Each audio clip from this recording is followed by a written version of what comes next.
এমন স্ত্রী হয়ে যান যে স্ত্রী হওয়ার পরে আপনার স্বামী আপনাকে পাওয়ার পরে আল্লাহ পাকের দরবারে হাজারবার দোয়া করে বলবে, আল্লাহ আমি মনে হয় কোনো না কোনো একটি ভালো কাজ করেছিলাম, যে ভালো কাজের বদলতে তুমি আমার জন্য এমন একজন নেককার স্ত্রী আমার জন্য তুমি রেখে দিয়েছো। মনে রাখতে হবে, স্বামীরা কখন স্ত্রীর জন্য দোয়া করে? যখন দেখবে যে আপনার চাল চলন, বাচন ভঙ্গি, ব্যবহার, আপনার কথাবার্তা স্বামী একদম মুগ্ধ হয়ে যায়, তখন এই স্বামীরা মন থেকে হৃদয় উজাড় করে ওই স্ত্রীর জন্য দোয়া করে। আর মনে রাখতে হবে,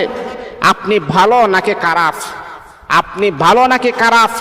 আপনার গ্রামের কোনো সর্দারের কাছ থেকে আল্লাহ পাক রব্বুল আলামিন জিজ্ঞাসা করবেন না, আপনার স্বামীর কাছ থেকে নেবেন, প্রমাণ নেবেন যে তোমার স্বামী তোমার ব্যাপারে কি সাপোর্ট করেছেন। যদি আপনার স্বামী আপনার ব্যাপারে ভালো সাপোর্ট করেন, আল্লাহ আমার স্ত্রী অত্যন্ত ভালো ছিল, তার ব্যবহারে আমি মুগ্ধ হয়ে গেছি, আল্লাহ পাক রব্বুল আলামিন